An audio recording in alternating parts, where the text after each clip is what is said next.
What do growing relations between Russia and Iran mean for U.S. influence in the Middle East? Senior editor Paul Jay talks with Aijaz Ahmad, senior news analyst at The Real News. We got a leader in Iran who has announced that he wants to destroy Israel. So I've told people that if you're interested in avoiding World War III, it seems like you ought to be interested in preventing them from having the knowledge necessary to make a nuclear weapon.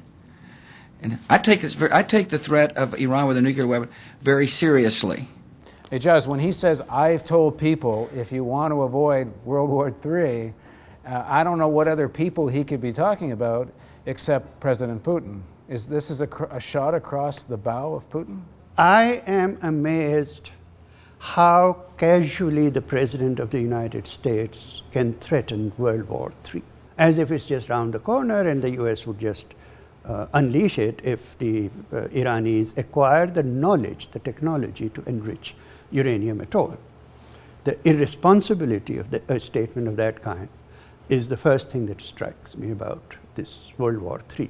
And is one left with the impression a spontaneous remark or something that was planned before the press conference? That is a minor distinction, because words coming out of the mouth of the US President are words of the US President. And the rhetoric is heating up to Cold War levels. Yes, absolutely, absolutely. There is a way of saying that World War III is already on. And this war is a war over resources, especially energy resources. And it is taking very much the form that the so-called Cold War used to have. Many of us outside the West were always offended by this phrase, Cold War, because it was cold only between the Soviet Union and the United States. For lots of us in Asia, Africa, Latin America, it was not cold at all, it was very hot.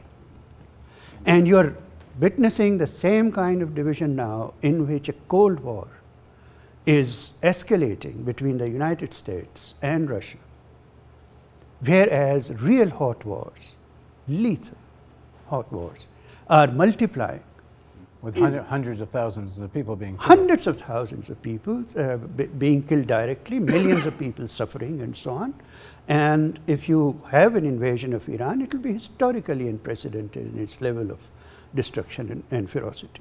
I mean, the last few months we've heard accusation of Putin starting a new Cold War. From the time when Bush said, I think it was a quote, something like, I've seen into his heart and this is a friend of mine. The language Putin has been using is extremely strong. I don't think it's any less than what someone like Hugo Chavez has been saying.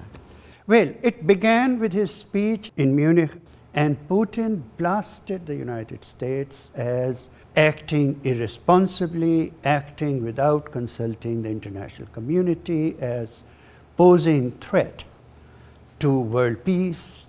And all the heads of the state of EU were completely taken aback by that speech. Since then, Putin seems to have taken a very different kind of position on the global strategic matters. This, I think, has to do both with Russia's growing strength in its internal economy, in its greater confidence in its relationship with China, with the Caspian Sea basin countries. On the other hand, the kind of decline in US strategic power in the world.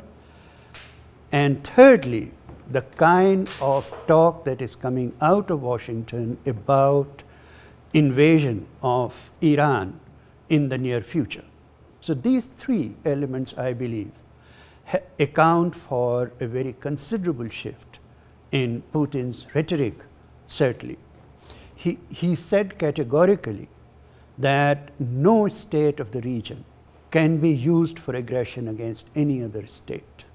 And that is referring directly to Azerbaijan, where the United States is wanting to build big forces for intervention in Iran. Why was Moscow and Beijing being rather acquiescent as the United States put the pressure increasingly on Iran, given how serious Chinese and Russian interest in Iran is?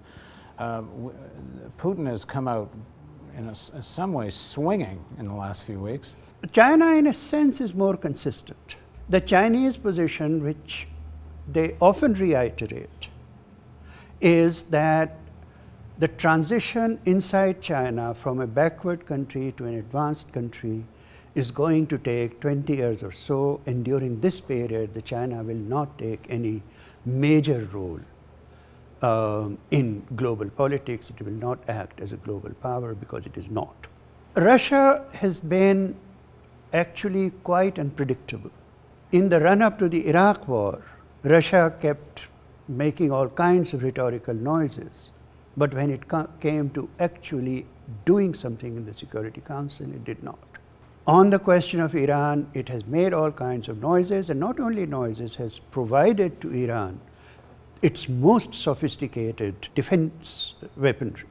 Anti-missile technology. Iran has actually not only anti-missile technology, but good array of state-of-the-art missiles from Russia, which would help defend Iran against a naval attack by the United States. Is Putin's position, the statements he made, and the fact that Russia is more or less saying hands off Iran in terms of any kind of military action, is that enough to stop the U.S. from taking such action?